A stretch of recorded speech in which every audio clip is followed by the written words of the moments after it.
So last Sunday మనం ఏం నేర్చుకున్నాము? రాని వారు యూట్యూబ్లో వాక్యం విన్నారా లేదా? ఓకే, లాస్ట్ సండే మన అంశం ఏంటిదంటే చెప్తారా? How faith comes. How does faith come? నీకు విశ్వాసం ఎలా వస్తుంది? ఎందుకు విశ్వాసం రావాలి నీకు? ఎందుకు నువ్వు విశ్వాసం కలిగి ఉండాలి అంటే, విశ్వాసం లేకుండా దేవునికి ఇష్టలై ఉండుట అసాధ్యం. ఆయన యుద్ధకు వచ్చేవాడు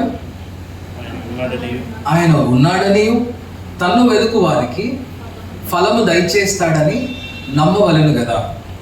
కాబట్టి నువ్వు దేవుని దగ్గరకు వచ్చినప్పుడు నీకేం కావాలి? విశ్వాసం కావాలి. అంటే నువ్వు నమ్మాలి. ఏమని నమ్మాలి? నువ్వు దేని కొరకైనా ప్రార్థిస్తున్నప్పుడు నువ్వు దేవుని దగ్గరకు వస్తావు, ముఖాల మీద ఉంటావు, ప్రార్థన చేస్తావు. దేవా తండ్రి, యేసు నామములో నీ సన్నిధికి వస్తున్నాను అయ్యా, ఈ మనవి నా దగ్గర ఉంది అని నువ్వు అడుగుతున్నప్పుడు నువ్వు ఎలా అడగాలని దేవుడు తెలియజేస్తున్నాడు మనకు? విశ్వాసంతో. చెప్పండి, ఎలా? విశ్వాసంతో. నేను చెప్పాను లాస్ట్ టైం, విశ్వాసము అనేది దేవుని రాజ్యంలో చాలా ప్రాముఖ్యమైన విషయం. మనం విశ్వాసం లేకుండా నేను దేవుని కదిలించగలుగుతాను, విశ్వాసం లేకుండా నేను దేవుని దగ్గర నుండి నేను ఆన్సర్ పొందుకోగలుగుతానంటే అది అసాధ్యం అంటున్నాడు. దేవుని వాక్యం అసాధ్యమైనప్పుడు నీకు అసాధ్యం కాదు ఇంకా. So when you come to God you have to believe. చెప్పండి, you have to believe. Only believe అని చెప్పండి. ఓన్లీ బిలీవ్ అన్నప్పుడు దెర్ ఈజ్ నో డౌట్. సందేహించకూడదు. నీ పరిస్థితులను చూసి నువ్వు నడవద్దు. అది విశ్వాసం అండి. ఆమె. సో అయితే విశ్వాసం కలిగి ఉండమని దేవుడు అన్నాడు. అయితే మరి ఈ విశ్వాసం ఎలా వస్తుంది? లాస్ట్ సండే నేను ఒక వాక్యాన్ని, ద కీ వర్డ్స్ చెప్పాను. ఏంటది చెప్తారా? రోమిలకు రాసిన పత్రిక 10వ అధ్యాయం 17వ వచనం. మీ అందరికీ నోటికి వచ్చేసి ఉండాలి. చెప్తారా ఎవరైనా? కాగా వినుట వలన విశ్వాసము కలుగును, వినుట క్రీస్తును గూర్చిన మాట వలన కలుగును. చూడండి, విశ్వాసం ఎలా వస్తుందంట? చెప్పండి, విశ్వాసం ఎలా వస్తుంది? వినుట వలన. ఏం వినడం వల్ల విశ్వాసం వస్తుంది? క్రీస్తు గురించిన మాట వలన వస్తుంది. ఒక్కసారి నేను ఏం చేస్తానంటే, ఒక 3 to 5 minutesలో లాస్ట్ సండే ఏం చెప్పానో మీకు రీకాల్ చేసి మనం ఇంకొంచెం డెప్త్లోకి పోదాం, ఇంకొంచెం నేర్చుకుందాం. ఈరోజు మనం ఇంకోటి ఏం నేర్చుకుందామంటే, విశ్వాసం యొక్క డెఫినేషన్ నేర్చుకుందాం. అసలు విశ్వాసం అంటే ఏంటిదో నేర్చుకుందాం. విశ్వాసం అంటే ఏంటిదో నేర్చుకోకముందు మనం ఏం కలిగి ఉండాలి? దేవుని దగ్గరకు వచ్చినప్పుడు విశ్వాసం కలిగి ఉండాలి. ఆ విశ్వాసం మనకు ఎట్లా వస్తుంది? దేవుని మాటలు వినడం ద్వారా వస్తుంది. ఆమె. హల్లెలూయా. సో ఒక వ్యక్తి ఎలా రక్షించబడతాడు?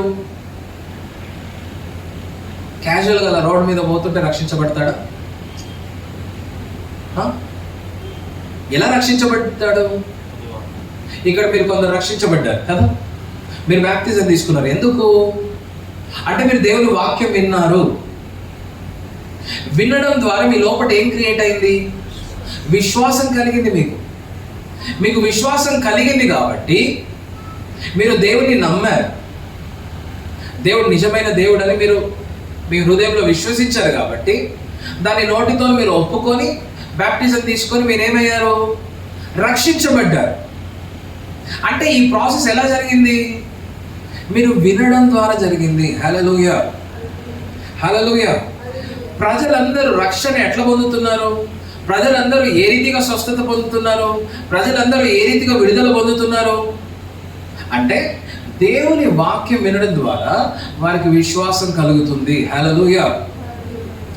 అందుకని లాస్ట్ టైం మనం చూసాం, పౌలు ఒక పట్టణంలో సువార్త ప్రకటించేటప్పుడు బలహీన పాదములు గల ఒక వ్యక్తి సువార్తను విని ఏమయ్యాడు? లేచి నడిచాడు, అంటే స్వస్థత పొందాడు. ఏం విన్నాడు ఆయన? క్రీస్తుని గురించిన మాట విన్నాడు, సువార్త విన్నాడు. అంటే సువార్తలో ఏమేముంది చెప్పండి? సువార్తలో ఏమేముంది? రక్షణ ఉంది. అసలు రక్షణ అనే పదానికి ఏమేమి అర్థాలు వస్తాయంటే deliverance, safety, preservation, healing and soundness. ఈ రక్షణ అనే పదానికి హీబ్రూ మరియు గ్రీకు భాషలో ఏమేమి అర్థాలు వస్తాయంటే ఇవన్నీ వస్తాయి. ఏంటంటే అవి విడుదల, భద్రత, రక్షణ, స్వస్థత.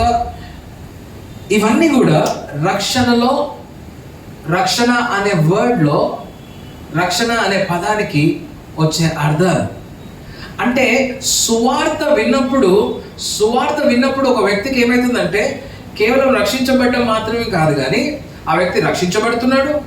స్వస్థత కావాల్సిన వాళ్ళకి స్వస్థత జరుగుతుంది, విడుదల కావాల్సిన వాళ్ళకి విడుదల జరుగుతుంది. ఆమేన్, హల్లెలూయా. ఇదంతా ఎలా జరుగుతుంది? వాక్యాన్ని విన్నప్పుడు.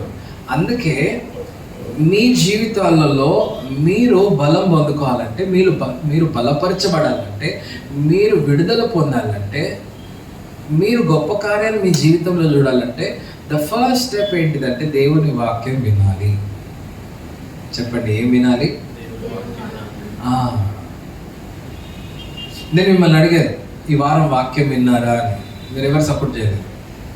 మిమ్మల్ని ఇంకో క్వశ్చన్ అడుగుతాను, మీరు ఫోన్ చూసారా? మీరు నవ్వుతున్నారంటే నాకు ఆన్సర్ అర్థమైంది. రీల్స్ చూసారా? నేను కూడా చూశాను.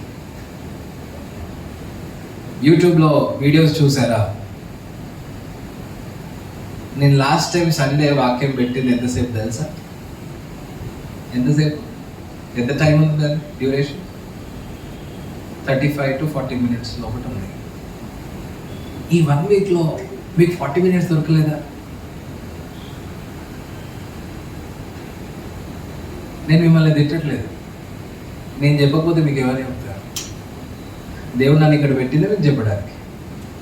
నేను ఈ మాటలు చెప్పకపోతే ఇంకెవరు చెప్తారు? మీరు ఇక్కడికి వచ్చింది దేవుని మాటలు వినడానికి, మీరు ఇక్కడికి వచ్చింది సరి చేయబడ్డానికి, అవునా కదా? ఎస్. సో మీరు అంగీకరించగలిగితే దేవుడు మీ జీవితంలో గొప్ప కార్యాలు చేస్తాడు. ఆమేన్, హల్లెలూయా. సో నేనేమంటున్నా అంటే మీరు ఎక్కువగా దేవుని వాక్యం వినడం ద్వారా ఏమవుతుందంటే మీలో విశ్వాసం వస్తుంది, విశ్వాసం కలుగుతుంది మీకు. అదే విశ్వాసంతో దేవుని దగ్గరికి వెళ్తే మీరు ఫలాన్ని చూస్తారు. మీరు లోకంలో ఉన్న విషయాలన్నీ వింటూ, లోకంలో జరిగేటి అన్నీ మీరు చెవున వేసుకొని నీవు దేవుని దగ్గరకు పోయి విశ్వాసంతో ప్రార్థన చేయలేవు. నీ ప్రార్థనకు జవాబు దొరకదు. ఎందుకంటే ప్రార్థనకి జవాబు ఎలా దొరుకుతుంది? విశ్వాసంతో ప్రార్థన చేస్తేనే, విశ్వాస సహితమైన ప్రార్థన చేస్తేనే. కాబట్టి మీరు పదే మీరు ఏం వినాలని నేను ఆశపడుతున్నానంటే దేవుని వాక్యం ఎక్కువ వినడానికి ప్రయత్నించండి. I know it is tough. ఎందుకంటే దేవుని వాక్యం వినేటప్పుడే మనకు 100 పనులు గుర్తొస్తాయి. దేవుని వాక్యం వినేటప్పుడే, వినాలని అనుకున్నప్పుడే సాతాను మనల్ని శోధిస్తూ ఉంటాడు. అందుకని మనం పోరాడేది శరీరంతో కాదు, మనం పోరాడేది ఎవరితోని? కనబడిన దురాత్మలతోని, అపవిత్రాత్మలతోని. ఇవేం చేస్తాయి ఈ అపవిత్రాత్మలు అంటే మనల్ని, మన ఆలోచనలన్నీ చెడిపేస్తూ ఉంటాయి, మనల్ని దేవుని వాక్యం వినకుండా చేస్తూ ఉంటాయి. But you need to take stand. మీరు ఇప్పుడు వింటున్నప్పుడు మీ లోపల విశ్వాసం క్రియేట్ అవుతుంది కదా. మీరు ఇప్పుడు వింటున్నప్పుడు నేను మారాలి అని మీరు అనుకుంటున్నారు కదా, అదే ఎక్స్పీరియన్స్తో మీరు వెళ్ళిపోవాలి ఇక్కడ నుండి. ఆ వారం అంతా దాన్ని పట్టుకొని ఉండాలి, మీరు కదిలించబడద్దు. ఆమె అది ఎప్పుడు జరుగుతుంది అంటే నీకు ఆశ ఉన్నప్పుడు, నీ కోరిక ఉన్నప్పుడు, నేను మారాలి, నేను స్థిరంగా ఉండాలి, ఈ వారం అంతా నేను సండే వచ్చే వరకు నేను కదిలించబడద్దు, దేవా నువ్వు నాకు సహాయం చేయ, నా వల్ల అవ్వట్లేదని నువ్వు అడగాలి. విశ్వాసంతో అడగాలి. దేవుడు నన్ను మారుస్తాడన్న విశ్వాసంతో అడగాలి. ఆమేన్, హల్లెలూయా. సో ఎట్లా వస్తుంది విశ్వాసం చెప్పండి? మనం ఆ వచనం చెప్దామా? రోమిలకు రాసిన పత్రిక 10వ అధ్యాయం 17వ వచనం. నేను 1, 2, 3 అంటే మనం అందరం కలిసి చదువుదాం. Ready, 1, 2, 3 go. కాగా కమాన్. వినుట వలన విశ్వాసం కలుగును, వినుట క్రీస్తును గురించిన మాట వలన కలుగును. మళ్ళీ చదువుతారా? మీ వాయిసెస్ వినబడుతుంది, ఓన్లీ ఉదయ వాయిసే వినబడుతుంది. రోమిలకు రాసిన పత్రిక 10వ అధ్యాయం 17వ వచనం. Romans chapter 10 verse 17. తీసిన వారందరూ ఆమేన్ చెప్పండి. ఇప్పుడు చదువుతారా గట్టిగా? Come on, read out, start. కాగా వినుట వలన విశ్వాసం కలుగును, వినుట క్రీస్తును గురించిన మాట వలన కలుగును. మళ్ళీ చదవండి, కమాన్. కాగా వినుట వలన విశ్వాసం కలుగును, వినుట క్రీస్తును గురించిన మాట వలన కలుగును. హల్లెలూయా. రక్తస్రావం గల స్త్రీ విన్నది, యేసే స్వస్థపరుస్తున్నాడు, యేసే బాగుపరుస్తున్నాడు. అనేక మంది ఆయన దగ్గరకు వెళ్ళిన వారందరూ, రోగంలో ఉన్న వారందరూ నయమవుతున్నారు. నేను కూడా పోవాలి, నేను కూడా జస్ట్ ఆయన చెంగు ముడితే చాలు. ఎట్లా క్రియేట్ అయింది ఆమె ఫెయిత్? షీ హర్డ్, పదే పదే విన్నది. ఆ పట్టణంలో ఉన్న వాళ్ళందరూ చెబుతా ఉన్నారు, ఏసై గురించి మాట్లాడుకుంటున్నారు. ఏసై చాలా ఫేమస్ అయిపోయాడు అప్పుడు. He still famous. ఆమెన్. His words are famous. ఎందుకంటే అవి ఏదో సాధారణమైన మాటలు కావాలి, అవి జీవాన్ని ఇచ్చే మాటలు, అవి నీ బ్రతుకును బాగు చేసే మాటలు, నిన్ను ఉన్నతమైన స్థానంలో ఉంచే మాటలు, అవి తీసుకొని వెళ్ళే మాటలు, అవి నీకు సక్సెస్ ఇచ్చే మాటలు అవి. ఆమేన్, హల్లెలూయా. అందుకని నేను ఏమంటున్నా అంటే, నీ జీవితంలో నువ్వు సక్సెస్ చూడాలంటే you need God's word first. You need to listen to God's word. అప్పుడు నీ లోపల విశ్వాసం కలుగుతుంది. ఆమేన్, హల్లెలూయా. అపోస్తుల కార్యములు 8వ అధ్యాయం 5 నుండి 8 వచనాలు చూద్దాం. అపోస్తుల కార్యములు 8వ అధ్యాయము 5 నుండి 8 వచనాలు చూడండి. అప్పుడు ఫిలిప్పు సమరయ పట్టణము వరకు వెళ్ళి క్రీస్తును వారికి ఏం చేస్తున్నాడంట? ప్రకటించుచుండెను. జనసమూహములు విని ఫిలిప్పు చేసిన సూచక క్రియలను చూచినందున అతడు చెప్పిన మాటలందు ఏక మనస్సుతో లక్ష్యం ఉంచగా అనేకులను పట్టిన అపవిత్రాత్మలు పెద్ద కేకలు వేసి వారిని వదిలిపోయారు. పక్షవాయువు గలవారును కుంటివారును అనేకులను స్వస్థత పొందిరి. అందుకు ఆ పట్టణంలో మిగుల సంతోషము కలిగెను. హల్లెలూయా. ఇక్కడ ఏమేం జరిగింది చెప్తారా? స్వస్థతలు జరిగినాయి, అద్భుతాలు జరిగినాయి, విడుదల జరిగింది, రక్షణ కూడా జరిగింది అక్కడ. ఎందుకు ఫిలిప్ ఏం చేశాడు? ఆ పట్టణానికి వెళ్ళి సువార్తను ప్రకటించారు. ఈ ప్రజలందరికీ ఎట్లా స్వస్థత వచ్చింది? ఈ ప్రజలందరికీ ఎట్లా విడుదల వచ్చింది? ఈ ప్రజలందరికీ రక్షణ ఎట్లా వచ్చింది? ఈ ప్రజలందరూ అద్భుతాలు ఎలా చూడగలిగారు? బికాస్ ఆయన ప్రకటించాడు కాబట్టి, ఆయన ప్రకటించిన మాటలను బట్టి వాళ్ళు నమ్మారు కాబట్టి వారు ఏం చూశారు? దేవుని కార్యాలను చూశారు. దేవుని కార్యాలు ఏంటి? అక్కడ ఏం జరిగాయి? స్వస్థతలు జరిగాయి, విడుదలలు జరిగాయి, అద్భుత కార్యాలు జరిగాయి. ఆమేన్, హల్లెలూయా. సో ఏం జరిగింది? మాట వినడం ద్వారా, అంటే దేవుని వాక్యం వినడం ద్వారా, మాటలు వినడం ద్వారా అక్కడ గొప్ప కార్యాలు జరిగాయి. ఎందుకంటే దేవుని మాటలను వాళ్ళు ఏం చేశారు? వాళ్ళు విన్నారు, నమ్మారు. సో దేవుని మాటలు చాలా ప్రాముఖ్యమైనవి. చెప్పండి, ఏమి ప్రాముఖ్యమైనవి? దేవుని మాటలు చాలా ప్రాముఖ్యమైనవి. హల్లెలూయా. నీ జీవితంలో గొప్ప కార్యాలు నువ్వు చూడాలంటే మొదటిగా నువ్వు ఏం చేయాలి? దేవుని వాక్యాన్ని వినాలి. వినడం ద్వారా నీ హృదయంలో ఏం కలుగుతుంది? విశ్వాసం కలుగుతుంది. ఆ విశ్వాసాన్ని చేతబట్టుకొని నువ్వు దేవుని దగ్గరకు వెళ్ళి ప్రార్థించినప్పుడు నువ్వు ఫలాన్ని చూస్తావు. నీ ప్రార్థనకు జవాబు దొరుకుతుంది. ఆమేన్. ఎందుకంటే విశ్వాసం లేకుండా దేవునికి ఇష్టలై ఉండుట అసాధ్యము. దేవుని యొద్దకు వచ్చువాడు ఆయన ఉన్నాడని, తన్ను వెదుకు వారికి ఫలము దయచేస్తాడని నమ్మవలను కదా. So when you come to God you need faith. విశ్వాసం లేకుండా మనం దేవుని దగ్గరికి రాలేము. నువ్వు ప్రార్థించినప్పుడు అందుకనే సందేహించకూడదు. సో ఈ విశ్వాసం ఎట్లా వస్తుంది? చెప్పండి. కాగా వినటం వలన నేను ఎట్లా వస్తుందని చెప్పినప్పుడు మీరు ఏం చెప్పాలి? రోమిలకు రాసిన పత్రిక 10వ అధ్యాయం 17వ వచనం చెప్పాలి. ద కీవర్డ్స్ చెప్పండి, చదవండి అందరూ. రెడీ? 1 2 3 గో. మీ నోటికి వచ్చేసి ఉండాలా? కాగా వినుట వలన విశ్వాసము కలుగును, వినుట క్రీస్తును గూర్చిన మాట వలన కలుగును. ఏ మాట వలన వస్తుంది విశ్వాసం నీకు? క్రీస్తును గూర్చిన మాట. మీ ప్రక్కవర్తన చెప్పండి, క్రీస్తును గూర్చిన మాట. చెప్పండి, క్రీస్తును గూర్చిన మాట. ఆమేన్, హల్లెలూయా. సో ఇక్కడ చూడండి, అంటే ఇప్పుడు నీకు ఫర్ ఎగ్జాంపుల్ మీకు స్వస్థత కావాలనుకోండి, చెప్తున్నా. రక్షణ కావాలంటే రక్షణ సువార్త మీరు విన్నారు కాబట్టి మీకు రక్షణ వచ్చింది, అక్కడి వరకు ఆగిపోరు. మీకు స్వస్థత కావాలంటే స్వస్థత గురించిన వాక్యం వినాలి, స్వస్థతను గురించిన వాక్యాన్ని నువ్వు చదవాలి. అంటే స్వస్థత గురించిన వాక్యాన్ని నువ్వు విన్నప్పుడు నాకు స్వస్థత కలుగుతుందన్న విశ్వాసం నీ లోపల క్రియేట్ అవుతుంది. అప్పుడు అదే విశ్వాసంతో నువ్వు దేవుని దగ్గరకు వచ్చి అడిగినప్పుడు, దేవా నీ వాక్యంలో ఈ రీతిగా ఉంది కదా, నీ వాక్యం ఈ రీతిగా చెప్తుంది కదా, నేను నమ్ముతున్నాను నీ వాక్యం పట్ల అని నువ్వు అన్నప్పుడు నీకు స్వస్థత కలుగుతుంది. ఆమేన్, హల్లెలూయా. ఫర్ ఎగ్జాంపుల్ యెషయా గ్రంథం 53వ అధ్యాయం 4-5 వచనాలు మీరు గమనిస్తే అక్కడ ఈ రీతిగా ఉంటుంది. చూద్దాం. యెషయా గ్రంథం 53వ అధ్యాయం 4 నుండి 5 వచనాలు. నిశ్చయముగా అతడు మన రోగములను భరించెను, మన వ్యసనములను వహించెను, అయినను మొత్తబడిన వానిగాను, దేవుని వలన బాధింపబడిన వానిగాను, శ్రమనొందిన వానిగాను.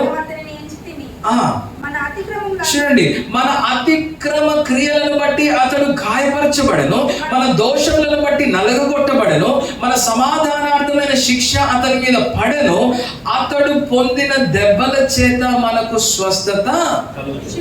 చెప్పండి, ఇప్పుడు వాక్యం ఏం చెప్తుంది? అతడు పొందిన దెబ్బల చేత మనకి ఏం కలుగుతుంది అన్నారు? స్వస్థత కలుగుచున్నది. అయితే ఈ వాక్యము ఫిలిప్పు చెప్పినట్టున్నాడు, అపోస్తులందరూ చెప్పినారు. ఈ వాక్యం చెప్పినారు కాబట్టే, ప్రజలు విన్నారు కాబట్టే, వాళ్ళ లోపల విశ్వాసం క్రియేట్ అయింది కాబట్టే, ఆ విశ్వాసంతో వాళ్ళు ఏమయ్యారు? స్వస్థత పొందారు. ఆమేన్, ఆమేన్, హల్లెలూయా. ఏంటి ప్రాసెస్ ఇక్కడ? ఏంటి పద్ధతి ఇక్కడ? ప్రజలు వింటున్నారు, బాగుపడుతున్నారు. ప్రజలు వింటున్నారు, బాగుపడుతున్నారు. ప్రజలు వింటున్నారు, విశ్వాసాన్ని కలిగి ఉంటున్నారు.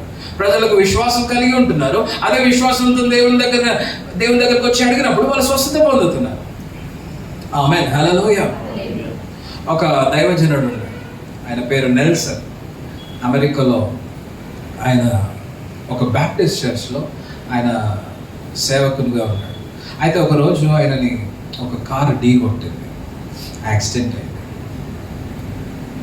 డాక్టర్స్ ఏమన్నారంటే ఆయన మోకాలు ఒక కాళ్ళకి మోకాలు తీసివేయాలి, ఏదైనా అద్భుతం జరిగితే ఆ మోకాల దగ్గర గట్టి పడితే ఆ కాలు తీయని అవసరం లేదు అన్నారు. మొత్తానికైతే 99% కాలు తీసే అవకాశాలు ఉన్నాయి. అయితే ఆయన పండుకున్నప్పుడు ఆ బెడ్ మీద నెల్సన్ అనే పాస్టర్ ప్రార్థన చేశాడు. ప్రార్థన చేసుకుంటున్నప్పుడు దేవుడు అతనికి ఒక వాక్యాన్ని గుర్తు చేశాడు. ఏ వాక్యం అంటే, నేను ఇప్పుడు జస్ట్ మీకు వర్డ్స్ నేనే చదువుతాను. మీలో ఎవడైనా రోగి అయి ఉన్నాడో అతడు సంఘపు పెద్దల్ని పిలిపిపోవలను, వారు ప్రభువు నామమున అతనికి నూనె రాచి అతని కొరకు ప్రార్థన చేయవలను. విశ్వాస సహితమైన ప్రార్థన ఆ రోగిని స్వస్థపరచును, ప్రభు అతని లేపును, అతడు పాపములు చేసిన వాడైతే పాప క్షమాపణ నందును. దేవుడు ఈ వాక్యాన్ని నెల్సన్ అనే దైవజనానికి గుర్తు చేసినప్పుడు అతడు ఎప్పుడు ఆ బ్యాప్టిస్ట్ చర్చ్లో ఆ రీతిగా చేయలేదు. కానీ అతనికి తన ఫ్రెండ్ ఒక ఆయన గుర్తుకొచ్చాడు. తన ఫ్రెండ్ అతని భార్య గుర్తుకొచ్చింది. వాళ్ళు ఈ రీతిగా ప్రార్థన చేసేవారు. అయితే వాళ్ళని పిలిపించమన్నాడు దేవుడు. పిలిపించమన్నప్పుడు ఆ దైవజనుడు వాళ్ళని పిలిపించి నూనె రాసి ఏ విధమైన ప్రార్థన చేశాడు? చెప్పండి, ఏ విధమైన ప్రార్థన చేశాడు? అంటే చెప్పండి, విశ్వాస సహితమైన ప్రార్థన చేశాడు. విశ్వాస సహితమైన ప్రార్థన ఆ దైవజనం మీద ప్రార్థన చేసినప్పుడు ఇంకా మోకాలు తీయని అవసరం లేదన్నారు. మోకాలు కూడా గట్టిగా పడలేదు, స్వస్థత పొందాడు. ఆమేన్, హల్లెలూయా. అంటే నువ్వు ఏ రీతిగా స్వస్థత పొందుతున్నావు? ఫస్ట్ మెయిన్ థింగ్, విశ్వాస సహితమైన ప్రార్థన. ఎక్కడి నుండి విన్నాడు? దేవుడు చెప్పాడు ఆయనకి, ఆ వాక్యాన్ని గుర్తు చేశాడు. ఎప్పుడో విన్నాడు ఆ వాక్యం, కానీ ఇప్పుడు గుర్తు చేసుకున్నాడు, ఆ వాక్యాన్ని నెరవేర్చాడు కాబట్టి తన జీవితంలో కార్యం జరిగింది. ఆమేన్, హల్లెలూయా. సో ఏ రీతికి వస్తుంది చెప్పండి విశ్వాసము? వినుట వలన. అయితే మనం చాలాసార్లు స్వస్థత కొరకు ఎట్లా ప్రార్థన చేస్తామంటే, దేవా నీ చిత్తం అయితే నన్ను స్వస్థపరచుమని ప్రార్థన చేస్తాం. ఇది కరెక్టా రాంగా చెప్తారా?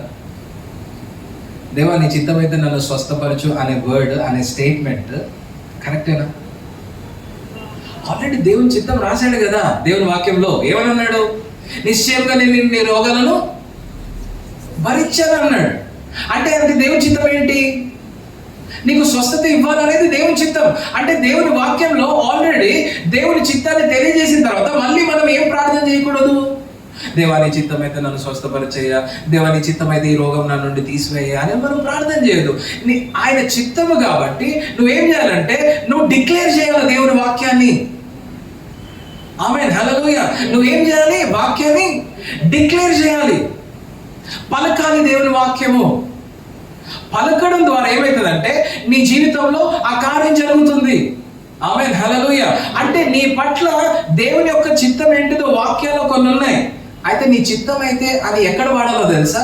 నీ జీవితం పట్ల వాడాలి. అంటే నువ్వు ఎవరిని వివాహం చేసుకోవాలో, లేకపోతే నీకు ఏ జాబ్ రావాలో, నువ్వు ఎక్కడ నీ జీవితం కొరకు దేవా నీ చిత్తం అయితే జరిగించు, నీ చిత్తం ఏంటి ప్రభు అని మనం అడగవచ్చు మన జీవితాన్ని పట్ల. అంటే నెక్స్ట్ స్టెప్ ఏంటిదో మనకు తెలియదు కదా. మనం చదువుకున్న తర్వాత మనం ఎక్కడ పోవాలి, ఎక్కడ ఉండాలి, ఏమి జాబ్ చేయాలి, ఏం ఉద్యోగం చేయాలి అనేది మనకు తెలియదు. కాబట్టి అట్లాంటి విషయాలలో మనం ఏం అడగొచ్చు అంటే, దేవా నీ చిత్తం ఏంటి నా పట్ల? నా వివాహ విషయంలో నీ చిత్తం ఏంటిది? నా ఉద్యోగం పట్ల కానీ, దేవా నా లైఫ్ పట్ల కానీ నీ చిత్తం ఏంటిదని అక్కడ మనం ప్రార్థించవచ్చు. కానీ స్వస్థతకు మాత్రం వస్తే, ఇప్పుడు రక్షణ మనం పొందేటప్పుడు దేవా నీ చిత్తం అయితే నన్ను రక్షించవా అని అంటావా? అనం. ఎందుకనా? దేవుని చిత్తం అందుకనే వచ్చాడు కదా. అర్థమైన వారు ఆమె చెప్పండి. అయితే ఆయన కేవలం నిన్ను రక్షించడానికి మాత్రమే కాదు, కానీ ఆ కలువరి శిలువలో ఆయన పొందిన గాయాల చేత నీకు స్వస్థత కలుగుచున్నది. అంటే నీకు రక్షణతో పాటు స్వస్థత కూడా ఉంది.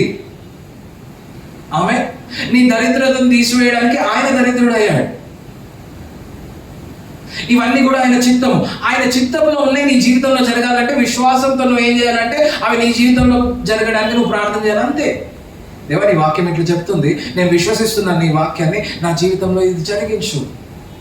అదే ఒకవేళ నీకు మంచి ఆరోగ్యం కావాలి, నీకు స్వస్థత కావాలి, so what you have to pray. ఏం ప్రార్థన చేయాలి? నువ్వు నీ చిత్తం అయితే ప్రార్థన చేయవు. దేవా నువ్వు నా కొరకు వచ్చావు, నువ్వు నన్ను స్వస్థపరిచావు, నీ వాక్యం తెలియజేస్తూ నీవు పొందిన గాయాల చేత నాకు స్వస్థత కలుగుచున్నదని, దేవా ఇది నెరవేర్చేయ నా జీవితంలో అన్నప్పుడు ఆయన నెరవేరుస్తాడు. ఆమేన్. అందుకే స్వస్థతకు నీవు నీ చిత్తం అయితే అని ప్రార్థన చేయకూడదు. హల్లెలూయా. కొన్ని వాక్యాలను ఎత్తిపట్టి మనం ప్రార్థన చేయాలి. సో ఈరోజు నేను ఏం చెప్తానన్నా, విశ్వాసం ఎట్లా వచ్చింది? ఎట్లా వస్తుంది విశ్వాసము? నేనేం చెప్పాను? వర్స్ చెప్పాలి, బైబిల్ వర్స్ చెప్పాలి.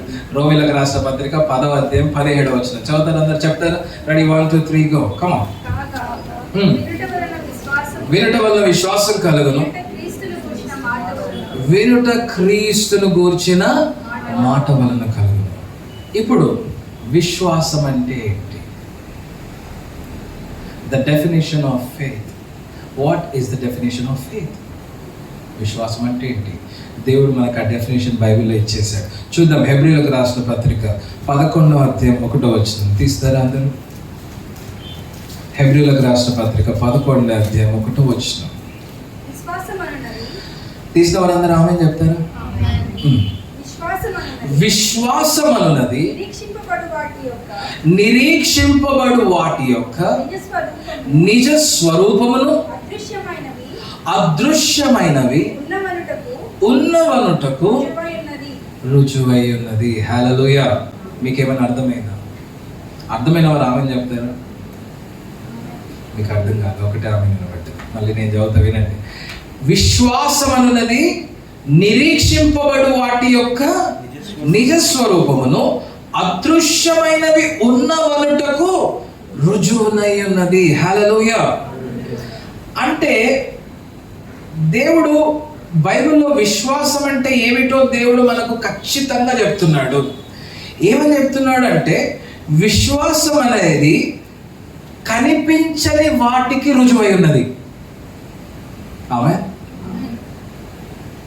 విశ్వాసం అనేది కనిపించని వాటికి రుజువై ఉన్నది. ఇంకొక ట్రాన్స్లేషన్లో ఈ రీతిగా చెప్పబడ్డది, విశ్వాసం అంటే మనం ఆశించే దాని గురించి నమ్మకంగా ఉండటం. హల్లెలూయా. నువ్వు విశ్వాసంతో ప్రార్థిస్తావు కొన్ని విషయాల కొరకు, రైట్? దేవుడు నీ జీవితంలో ఒక కార్యం చేయాలని నువ్వు ప్రార్థిస్తావు. అయితే విశ్వాసం ఏం చెప్తుందంటే, నువ్వు దాని గురించి ఆశిస్తావు కదా, దాని గురించి నమ్మడము అంటే అది నీ జీవితంలో నువ్వు విశ్వాసంతో ప్రార్థిస్తున్నావు కాబట్టి అది నీ జీవితంలో జరిగింది అని నమ్మడమే విశ్వాసం. మీకు అర్థమైందా? అంటే విశ్వాసం అంటే ఎట్లాంటిదంటే అదొక పదార్థం లాంటిది. అంటే నువ్వు విశ్వాసాన్ని రిలీజ్ చేసినప్పుడు, నువ్వు దేవుని దగ్గరకు వచ్చి విశ్వాసాన్ని కలిగి ఉన్నప్పుడు, నువ్వు ఒక ప్రార్థన అవసరత మీద నువ్వు ప్రార్థన చేసినప్పుడు నువ్వేం చేస్తున్నావు? నీ విశ్వాసాన్ని విడుదల చేస్తున్నావు. ఆమె నువ్వు విశ్వాసాన్ని ఏం చేస్తున్నావు? విడుదల చేస్తున్నావు. విడుదల చేసినప్పుడు ఆ విడుదలైన విశ్వాసం ఏం క్రియేట్ చేస్తుందంటే ఒక పదార్థాన్ని క్రియేట్ చేస్తుంది. ఫర్ ఎగ్జాంపుల్, దానికంటే ముందు నేను ఇంకొకటి చెప్దాం అనుకుంటున్నాను. ఫర్ ఎగ్జాంపుల్, మీ ఇంట్లో కబోర్డ్ ఉందనుకున్నాను, బీరువా ఉందనుకున్నాను. మీ బీరువాలో డబ్బులు లేదా విలువైన వస్తువులు ఉన్నాయి. ఆ విలువైన వస్తువులను మీరు ఏం చేస్తారు? లాక్ వేసుకొని ఆ తాళం చెవి మీ చేతిలో పెట్టుకుంటారు. ఆ తాళం చెవి మీ దగ్గర ఎందుకు పెట్టుకున్నారు? ఎందుకంటే అందులో విలువైన వస్తువులు ఉన్నాయి కాబట్టి, విలువైన డబ్బు ఉంది కాబట్టి తాళం చెవి మీ దగ్గర ఉంది. ఒకవేళ అందులో ఏమీ లేదనుకో, ఆ తాళం చెవి మీకు అవసరం లేదు, పక్కకు పెట్టేస్తారు. ఆ తాళం చెవిని ఎప్పుడు పట్టుకుంటారు మీరు? అందులో విలువైన డబ్బు ఉంటేనే ఆ తాళం చెవి మీ దగ్గర పెట్టుకుంటారు. అట్లనే ఈ తాళం చెవి ఎట్లాంటిదంటే విశ్వాసం లాంటిది. Faith is like a key. ఈ తాళం చెవి లాంటిది విశ్వాసం. అయితే దేవుని వాక్యాలు, దేవుని వాగ్దానాలన్నీ కూడా మనకు ఈ బైబిల్లో దేవుడు దాచిపెట్టాడు మన కొరకు. అయితే దేవుని వాగ్దానాలు నీ జీవితంలో నెరవేర్చబడాలంటే ఏం కావాలి? ఇప్పుడు నీకు కీ కావాలి. ఏంటా కీ? విశ్వాసం అనే కీ కావాలి.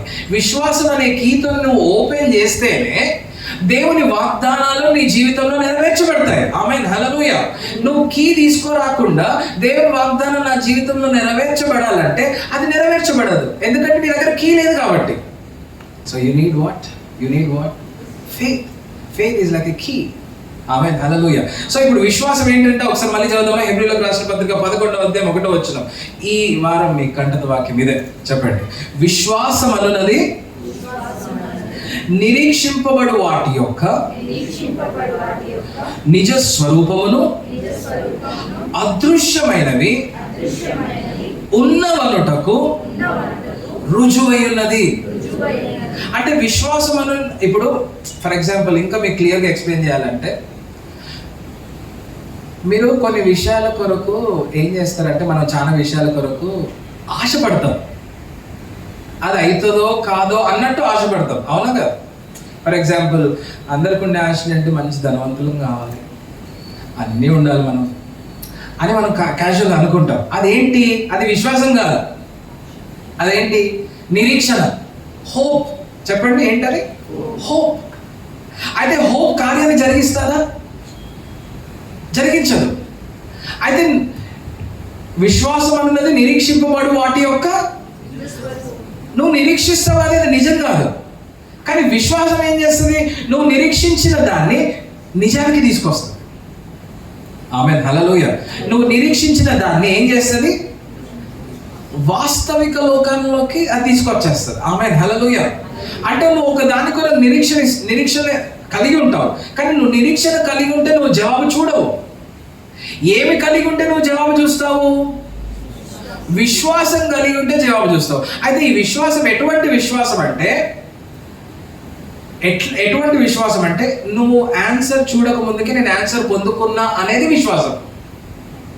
ఇది గాడ్ కైండ్ ఆఫ్ ఫెయిత్. ఇది దేవుడు చెప్తున్న విశ్వాసం, ఇది బైబిల్ చెప్తున్న విశ్వాసం. మన విశ్వాసం ఎట్లుంటుంది?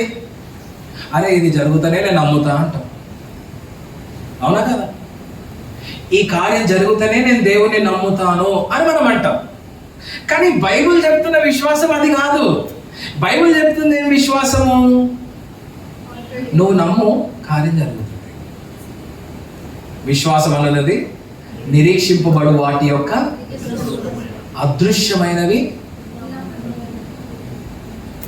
దేవుడు లోకాన్ని సృష్టించేటప్పుడు ఎట్లుంది లోకం? అప్పుడు భూమి ఎట్లుంది?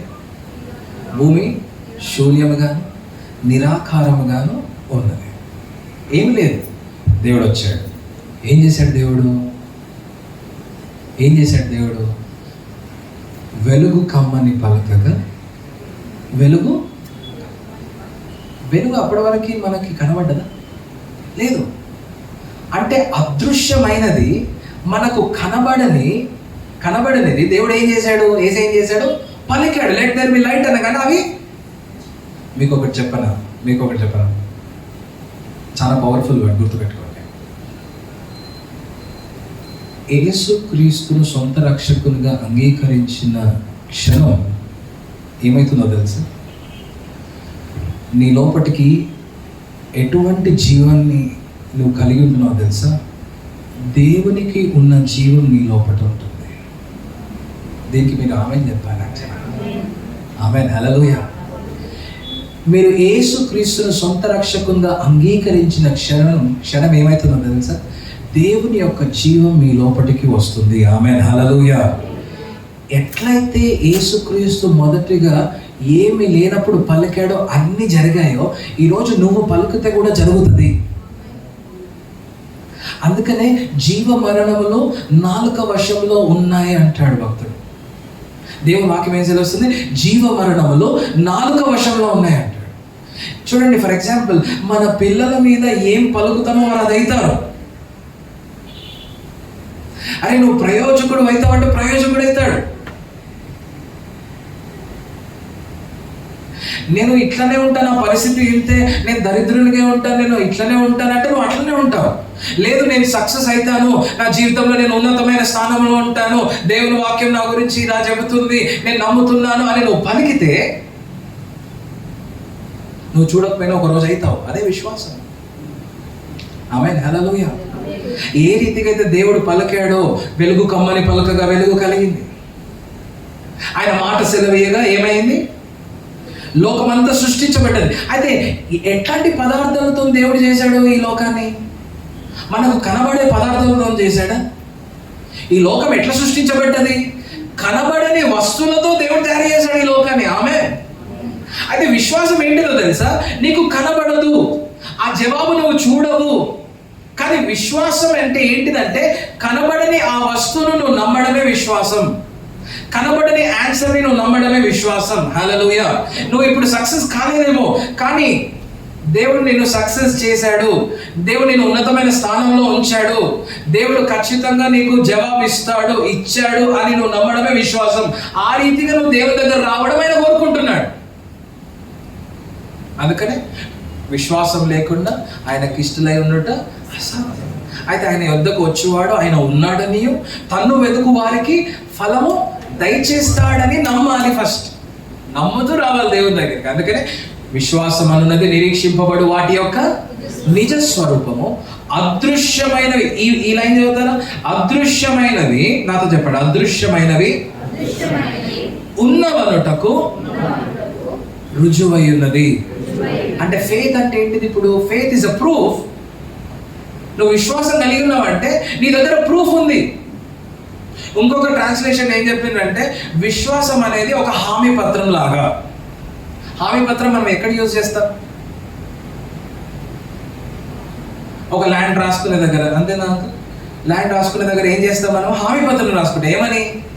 ఫర్ ఎగ్జాంపుల్, తల్లిదండ్రులు వాళ్ళ పిల్లలకి హామీ పత్రం రాస్తారు. తదనంతరం ఇది నా కొడుకుకి చెందాలి, నా కుమార్తెకి చెందాలని హామీ పత్రం రాస్తారు. ఇప్పుడు ఆ కొడుకుకి ఏముంటుంది? ఏం కలిగి ఉంటాడు?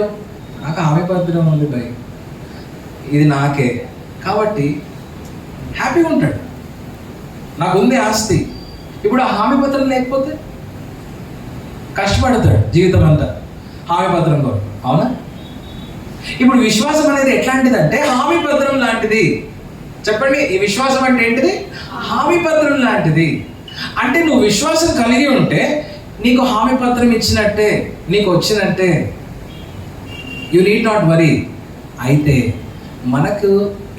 మనము ఎప్పుడు బలహీన పడతాం తెలుసా? ఎందుకు బలహీన పడతాం తెలుసా? ఈ విశ్వాస యాత్రలో మన మానవ నైజాన్ని బట్టి, మన మానవ థింకింగ్ని బట్టి మనం ఏం కోరుకుంటామంటే ఇప్పుడు ప్రార్థన చేయగానే ఇప్పుడు అయిపోవాలా అనుకుంటాం.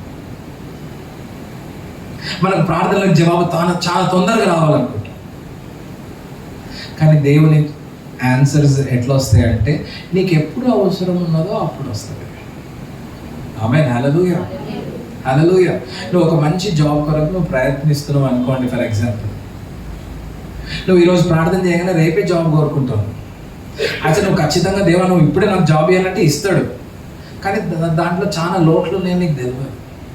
కానీ if you can wait up on the lord just believing, అంటే నువ్వు నమ్ముతూ నువ్వు ఖచ్చితంగా దేవుడు నాకు మంచి జాబ్ ఇస్తాడని నువ్వు నమ్ముతూ ప్రార్థన చేస్తూ రోజు నువ్వు ఉండగలిగితే, నువ్వు ప్రిపేర్ అవ్వగలిగితే ఆయన సమయంలో నీకు ఖచ్చితంగా మంచి జాబ్ ఇస్తాడు. ఆ జాబ్ ఎటువంటిదంటే నీ లైఫ్ లాంగ్ అది నీకు ద బెస్ట్ ఇచ్చే జాబ్. ఆమేన్. హల్లెలూయా. అందుకనే నువ్వు విశ్వసించినప్పుడు నువ్వు దేవుని టైమింగ్ మీద కూడా నమ్మాలి. మీకు అర్థమైందా? నువ్వు విశ్వసించినప్పుడు నువ్వు దేవుని టైమింగ్ని కూడా నువ్వేం చేయాలి? నమ్మాలి. దాన్ని కూడా నువ్వు విశ్వసించాలి. ఇంకొక 2 విషయాలు మీకు చెప్పి నేను ముగించాలనుకుంటున్నాను. ఏంటిదంటే 2 విషయాలు: మానసిక సమ్మతి, ఇంకోటి హృదయ విశ్వాసం. మళ్ళీ విశ్వాసం అనగానే మనం పొరపాటు పడతాం. చాలామంది ఏమనుకుంటారంటే 2 రకాల డిఫరెన్సెస్ ఉన్నాయి.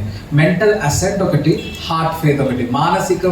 మానసిక సమ్మతి ఒకటి, హృదయ విశ్వాసం. చెప్పండి ఏంటిది? మానసిక సమ్మతి, హృదయ విశ్వాసం.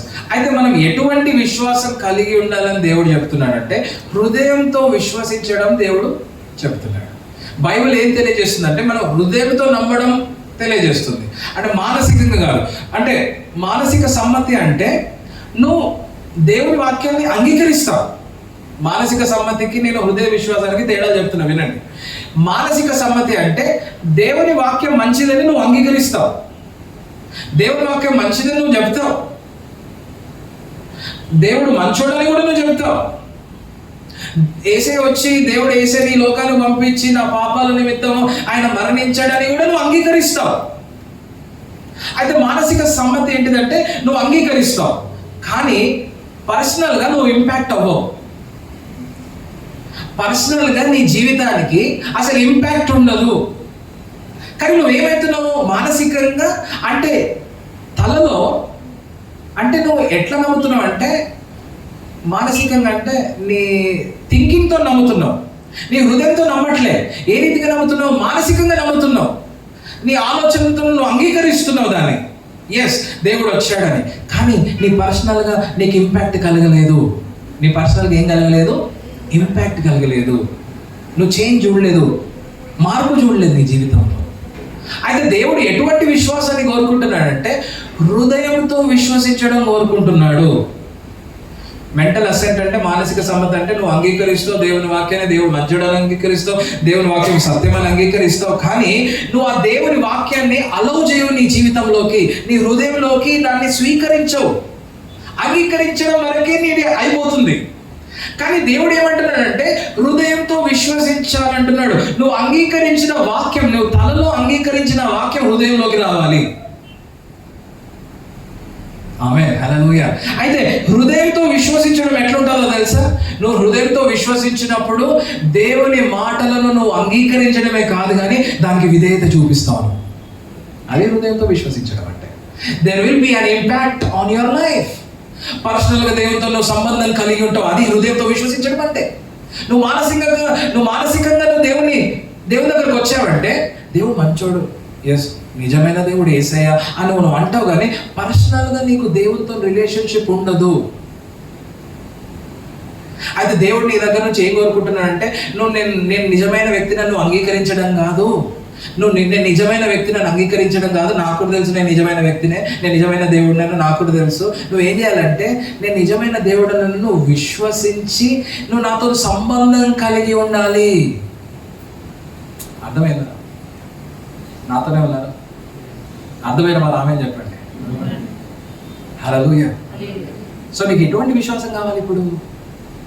Heart faith. చెప్పండి, హార్ట్ ఫెయిత్. హృదయంతో విశ్వసించడం కావాలి. అందుకనే రోమీలకు రాసిన పత్రిక 10వ అధ్యాయం 10వ వచనం ఇద్దామా?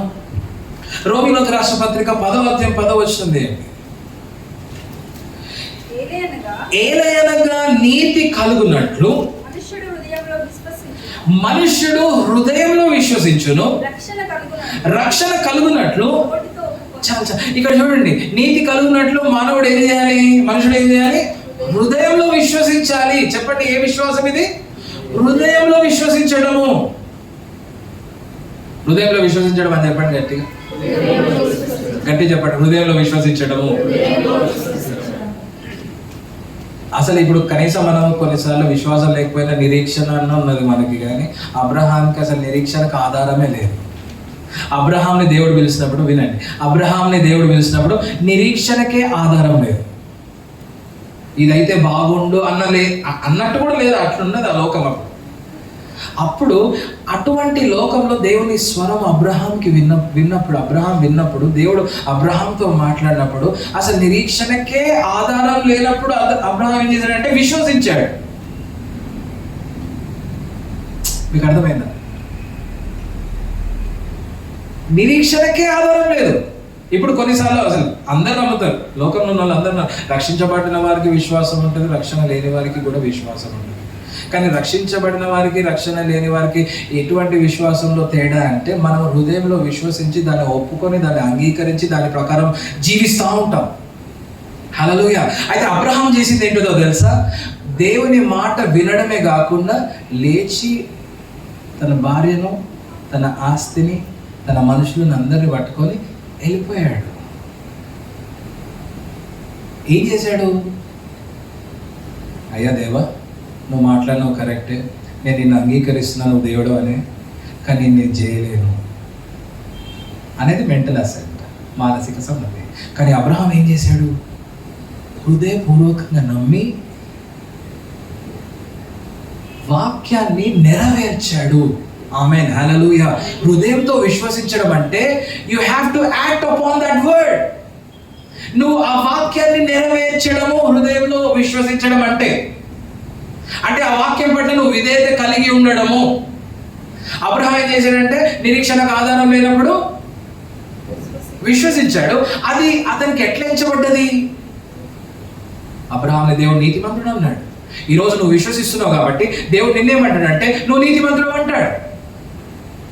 ఆమేన్, హల్లెలూయా. యేసుక్రీస్తును విశ్వసించి రక్షణ పొందిన వారందరి దేవుడు ఏమంటున్నాడు?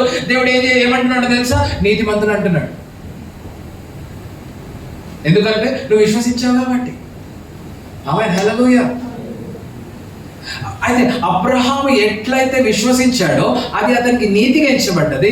ఇప్పుడు చూస్తున్నాం అబ్రహాం యొక్క ఫలము లోకంలో. ఇజ్రాయెల్ ప్రజలను ఎవరైనా అటాక్ చేయగలుగుతున్నారా? వాళ్ళకున్న ఆయుధాలు కానీ వాళ్ళకున్న టెక్నాలజీ కానీ ఎవరి దగ్గరైనా ఉందా? ఎందుకు? అబ్రహాం నమ్మాడు, ఒక స్టెప్ ముందుకేశాడు. దేవుడు అతన్ని దీవించాడు, అతని సంతానాన్ని దీవించాడు. ఈరోజు ఆ సంతానం దగ్గర నుంచి మనం అన్ని పొందుకుంటున్నాం టెక్నాలజీ. ఆమె ఈరోజు నువ్వు విశ్వసిస్తే నువ్వు మాత్రమే దీవించబడవు, కానీ నీవు, నీ కుటుంబము, నీ తరము, నీ తరతరాలు, నీ పిల్లల పిల్లల పిల్లలు కూడా ఆశీర్వదించబడతారు. ఎప్పుడు తెలుసా? If you can have faith. నువ్వు హృదయంతో విశ్వసించగలిగితే. హృదయంతో విశ్వసించడం అంటే ఏంటి? నువ్వు వాక్యాన్ని నెరవేర్చడం, ఆ వాక్యం పట్ల విధేయత చూపడం. ఆమేన్, హల్లెలూయా. ఆ వాక్యం పట్ల విధేయత చూపినప్పుడు దేవుడు నీ జీవితంలో కార్యం జరిగిస్తాడు. నువ్వు వాక్యం పట్ల విధేయత చూపకుండా నేను నమ్ముతా, నాకు వాక్యం వద్దు అంటే నువ్వు కార్యం చూడవు. సో ఎట్లా నమ్మాలి? 2 వచనాలు మీకు చూపిస్తా చూడండి. మార్కు సువార్త 11వ అధ్యాయం 23వ వచనం. త్వరగా తీద్దాం. మార్కు సువార్త 11వ అధ్యాయం 23వ వచనం చూడండి. ఎవడైనను ఈ కొండను చూచి నీవు ఎత్తబడి సముద్రంలో పడవేయబడుమని చెప్పి తన మనస్సులో సందేహింపక తాను చెప్పున్నది జరుగునని నమ్మిన ఎడల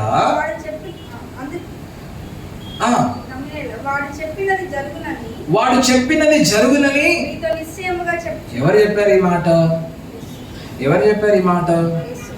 యేసు చెప్పాడు. ఏమని చెప్తున్నాడు? ఎవడైనా ఈ కొండను చూచి నువ్వు ఎత్తబడి సముద్రంలో పడవేయబడమని. మీరు ట్రై చేస్తారా?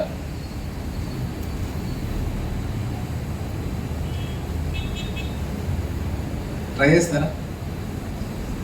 మీరేం ట్రై చేయండి అంటే, మీ జీవితంలో కొన్ని పెద్ద పెద్ద కొండలు ఉంటాయి. సమస్య అనే కొండ ఉంటుంది, రోగం అనే కొండ ఉంటుంది, రకరకాలైన కొండలు ఉంటాయి మీ జీవితంలో. మీరు ఆ కొండను చూసి విశ్వాసంతో నా దగ్గర నుండి వెళ్ళిపో అని నువ్వు పలికినప్పుడు ఖచ్చితంగా ఆ సమస్య నీ దగ్గర నుండి తొలగిపోతుంది. ఆమేన్, హల్లెలూయా. ఒకవేళ దరిద్రత మీ ఇంటికి వచ్చిందనుకోండి, నువ్వేం చేయాలి? మాట్లాడాలి దాంతో, విశ్వాసంతో. నీ ఇంటికి రోగం వచ్చిందనుకోండి, నువ్వు మాట్లాడాలి. ఆమేన్, హల్లెలూయా. మీకు తెలియకుండానే మనం మాట్లాడినాం కాబట్టి కోవిడ్ నుండి మనం రక్షించబడ్డామని తెలియదు. అప్పట్లో ఉన్న నమ్మకం ఇప్పుడు చూపెట్టలేము. అప్పుడు చాలా బలమైన నమ్మకం ఉంది. ఎందుకో తెలుసా? అప్పుడు ప్రతిరోజు మనం వాక్యం వింటాం. ఆ టైమ్స్లో దేవుని వాక్యం ఎక్కువ విన్నాం, విశ్వసించాం కాబట్టి నీకు తెలియకుండా నువ్వు కార్యం చూసావు దేవుని. అందుకని ఈరోజు మనం బ్రతికి ఉన్నాం. హల్లెలూయా. ఇప్పుడు నేనేమంటున్నా అంటే, నీ జీవితంలో జరిగే ప్రతి పరిస్థితుల్లో నువ్వు ఏం చేయాలంటే మాట్లాడాలి. చూడండి, తన మనస్సులో సందేహింపక. చెప్పండి, తన మనస్సులో సందేహింపక. ఇంకొక నా ఫేవరెట్ వర్డ్స్ చెప్పి నేను ముగిస్తాను. చూడండి, మార్క్స్ వార్త 11వ అధ్యాయంలోనే 24వ వచనం చూడండి. మీకు క్లియర్గా ఎట్లా ప్రార్థన చేయాలో అర్థం అవుతుంది. అందుచేత ప్రార్థన చేయునప్పుడు మీరు అడుగుచున్న వాటి నెలలను పొంది ఉన్నామని నమ్ముడి, అప్పుడు అవి మీకు కలుగునని మీతో చెప్పుచున్నాను. ఎవరన్నారు ఈ మాట కూడా? ఎవరో చెప్తే నేను నమ్మకపోగానే ఏసే చెప్పాడు కాబట్టి నమ్ముతున్నాను. ఎందుకంటే ఆయన అన్న నేనే మార్గము సత్యము జీవము. హల్లెలూయా. ఆయన చెప్పాడంటే ఆయన మాట తప్పే దేవుడు కాదు. ఆయన ఖచ్చితంగా మాట నెరవేర్చే దేవుడు. మన జీవితంలో అది జరుగుతలేదంటే మన లోపలనే ఏదో ఫాల్ట్ ఉన్నది, అది మనం చూసుకోవాలి. ఆయన లోపల మాత్రం ఫాల్ట్ మనకు కనబడదు, ఎట్టి పరిస్థితుల్లో మనకు కనబడదు. ఎందుకు ఇంకా నీ జీవితంలో కార్యం చూస్తలేవు, సమయం గతించిపోతుందంటే మన లోపలనే, మన విశ్వాసంలోనే ఏదైనా బలహీనత ఉండొచ్చు. కానీ ఈరోజు వాక్యం విన్నాను, ఏం చేస్తావు? ఎటువంటి విశ్వాసం నువ్వు కలిగి ఉండాలి చెప్పండి? హృదయంతో విశ్వసించారు. చెప్పండి. చూడండి, ఆ మార్క్స్ వార్త 11వ అధ్యాయం 24 వచనం అందరం కలిసి చదువుదామా? Ready, 1 2 3 go. అందుచేత ప్రార్థన చేయనప్పుడు మీరు అడుగుచున్న వాటి నెలను పొంది ఉన్నాము. ఇక్కడ బ్యూటిఫుల్ వర్డ్ ఏంటిది తెలుసా? అడుగుచున్న వాటి నెలను పొంది ఉన్నామని నమ్ముడి. ఆ వర్డ్ మీరు అండర్లైన్ చేసుకోవాలి. ఏంటిది తెలుసా? పొంది ఉన్నామని నమ్ముడి. చెప్పండి, చెప్పండి. విశ్వాసం అంటే ఏంటిది? ఇప్పుడు పొంది ఉన్నామని నమ్మడమే విశ్వాసం. అయితే దేవుని దగ్గరకు వచ్చేటప్పుడు అట్లనే రావాలని దేవుడు కోరుకుంటున్నాడు. మళ్ళీ నువ్వు ప్రత్యేకంగా నీ ఓన్ రూల్స్ ప్రకారం పోవద్దు దేవుని దగ్గరికి. మీకు అర్థమవుతుందా? దేవుని రూల్ ఏంటి? ఏసీఐ ప్రిన్సిపల్ ఏంటి? ఏసీఐ లా ఏంటిది? నువ్వు దేవుని దగ్గరికి వచ్చినప్పుడు పొంది ఉన్నావని నమ్ముడి. నువ్వు ప్రార్థన చేసినప్పుడు నువ్వు ఆల్రెడీ నువ్వు దేని కొరకు ప్రార్థన చేస్తున్నావు అనుకో, పొంది ఉన్నావని నువ్వు నమ్మాలి. ఫర్ ఎగ్జాంపుల్, వంశీ ఉన్నాడు, వంశీ కారు కొరకు ప్రార్థన చేస్తున్నాడు. నువ్వు ఎట్లా ప్రార్థన చేయాలి? నీ కారు అవసరత ఉంది, ఏం ప్రార్థన చేయాలి? ఇప్పుడు నువ్వు అడుగుచున్న వాటి నెలను పొంది ఉన్నావని నమ్మాలి. అయితే నమ్మిన తర్వాత నువ్వు బాధపడద్దు, మళ్ళీ ఇది జరుగుతలేదు నమ్మాలి. నువ్వు పొంది ఉన్నావని నమ్మినప్పుడు నీ దగ్గర ఉంది అది, కానీ నీకు కనబడట్లేదు. అది ఎప్పుడు ఇస్తాడు దేవుడు? సరి అయిన సమయంలో ఇస్తాడు. ఆమేన్, హల్లెలూయా, హల్లెలూయా. చూడండి, పొంది ఉన్నామని నమ్ముడి, అప్పుడు అవి మీకు కలుగునని మీతో చెప్పుచున్నాను. హల్లెలూయా, హల్లెలూయా. గట్టి చెప్పండి, హల్లెలూయా. ఈ ప్రార్థన మీరు గుర్తుపెట్టుకోండి. ఈ మార్క్స్ వార్త 11వ అధ్యాయం 24వ వచనం చాలా ప్రాముఖ్యమైనది. ఎందుకంటే ఇది ఎత్తిపట్టి నేను ప్రార్థన చేస్తూ ఉంటాను, నా జీవితంలో కార్యాలు జరిగినాయి కూడా.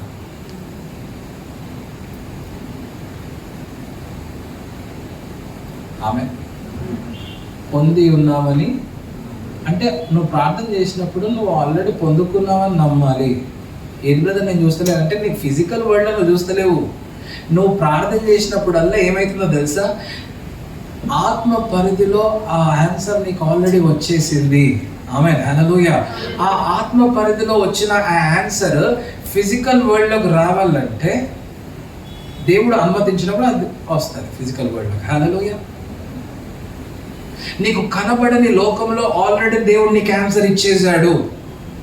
కొన్నిసార్లు ఆ ఆన్సర్ నీ జీవితంలో రావాలంటే నువ్వు పదే పదే ఏం చేయాలంటే స్తుతించాలి. It is the key. నువ్వు స్తుతించాలి, విశ్వాసంతో ఆయనను ఆరాధించాలి, విశ్వాసంతో ఆయన ప్రార్థన చేయాలి. అందుకని ఏసే ఛాన్సార్లు విశ్వాసం గురించి చెప్పాడు, ఛాన్సార్లు చెప్పాడు, నమ్ముట నీ వలనైతే నమ్మువానికి సమస్తం సాధ్యం. మనుషులతో ఏమైతే లేదంటే నమ్మడం అయితే లేదు. అందుకనే పొందుకుంటలేదు దేవుని దగ్గర నుంచి. అందుకనే ఏసే అన్నాడు నమ్ముట నీ వల్ల అయితే అన్నాడు. ఏసే కూడా చాలా కొంచెం ఖచ్చితంగానే అన్నాడు అనిపిస్తుంది నాకు. నమ్ముట నీ వల్ల అయితే నీ వల్ల నమ్మడం అవుతుందా? అక్కడే మనకు ప్రాబ్లం వచ్చేది బేసికల్గా చెప్పాలంటే, నమ్మడం ద్వారానే. కొన్ని ఛాన్సాలు నన్ను నమ్మలేము మనం. ఎందుకు నమ్మలేము? ఇప్పుడు రండి పాయింట్కి. ఈ నమ్మడం ఎట్లా జరుగుతుంది? మనం ఎప్పుడు నమ్మకాన్ని అట్లా ఉంచుకోగలుగుతాం, నమ్మకంతోనే మనం ఎప్పుడు ఉండగలుగుతాం అంటే పదే పదే పదే పదే దేవుని వాక్యాన్ని వినడం ద్వారా మన లోపల విశ్వాసం కలిగి ఉంటుంది. ఆమేన్, హల్లెలూయా. మీరు ఒక వారం వాక్యం చదవకుండా, వాక్యం వినకుండా మీరు ఉండండి, మీ లోపల సందేహాలు వస్తాయి. మీరు ప్రతిరోజు దేవుని వాక్యం పట్ల పట్టుదల కలిగి అది ధ్యానిస్తూ దాని పట్ల నమ్ముతూ మీరు ఉండండి, మీ ఆన్సర్ త్వరగా చూస్తారు. ఆమేన్. నమ్ముట నీ వల్ల అయితే నమ్మువానికి సమస్తం సాధ్యం. కొన్నే సాధ్యం అని చెప్పలేదు. మీరు అడుగు వాటి నెలలో పొంది ఉన్నామని అప్పుడు అవి మీకు జరుగుతాయి అన్నాడు. కొన్నే అనలేదు ఇవాడు. అట్లా చెప్పి ఇష్టం వచ్చినాయి అడగదు, మంచిగా అడగదు. దేవునికి స్తోత్రం కలుగును గాక. హల్లెలూయా.